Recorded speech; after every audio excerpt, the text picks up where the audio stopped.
In 1973, Ralph Bakshi was the hottest director of animation ever. Fresh from his success with Fritz the Cat, Street Fight, and of course his stint as executive producer of animation on the 1967 through 69 Spider-Man cartoon series, Bakshi decided to embark upon his most audacious and ambitious feature-length animated film ever, J.R.R. Tolkien's The Lord of the Rings. Yeah, those were great days. All of us working in cubicles, I guess you'd call them. Excuse me. All right, so I was in charge of the feet. Darling, I was in charge of the feet.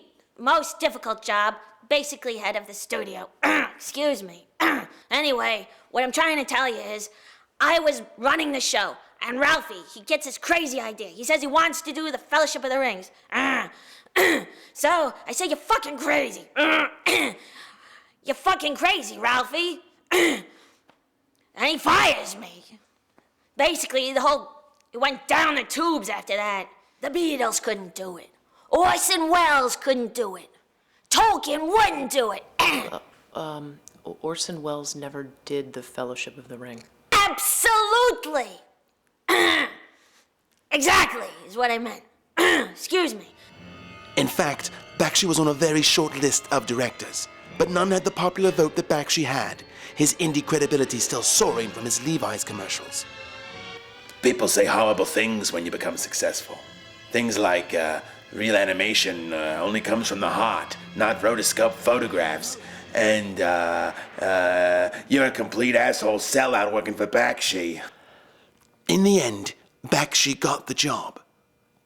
But the troubles were yet to begin. Ralphie had some great ideas, sure.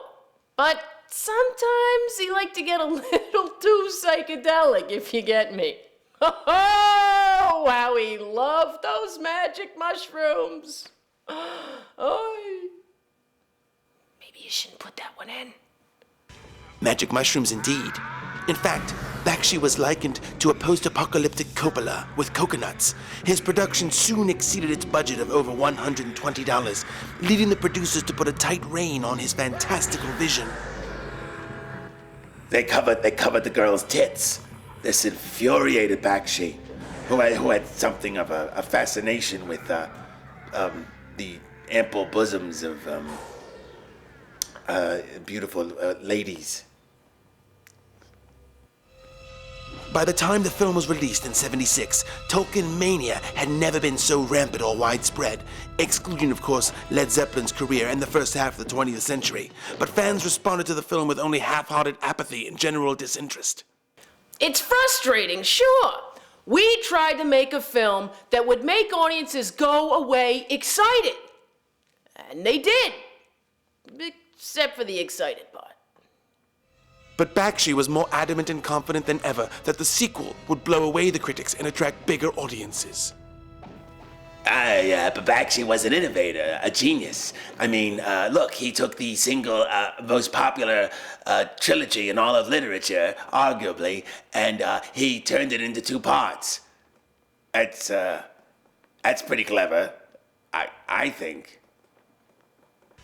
Ralphie was going a little bit nuts by 77, sure.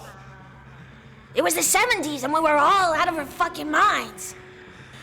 He kept saying stuff like, we didn't do it like that for Spider-Man. Spider-Man this, Spider-Man that. That's not how we did it for the Spider-Man set.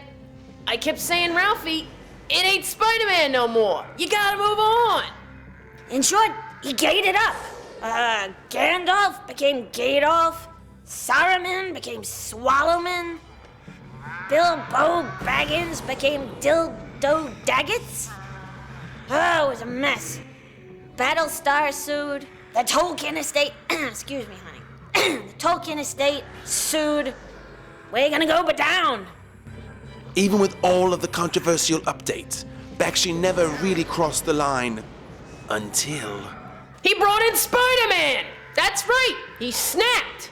That poor overworked schmuck. He couldn't face the box office disaster, so he crawled up inside. He went out of his fucking mind!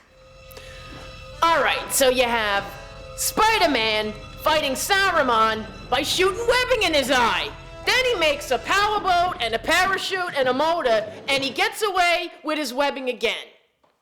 I mean, come on, it wasn't Shakespeare, but at least you didn't have to listen to the hobbits whining for an hour. By the time the plug was finally pulled on Ralph Bakshi's Return of the King, Bakshi would never have hit a rockier bottom in his career. But this director of animation began to turn it around. For Bakshi soon began to develop the animated feature film Wizards, thus securing his historical legacy as the animator who truly loved tits. Today, Bakshi continues to pick up the odd job, and he still speaks at universities, comic book conventions, and bar mitzvahs from time to time. He is currently working on his most ambitious adaptation to date, a retelling of the Song of Solomon, titled Big Titty Girls Meet Spider-Man.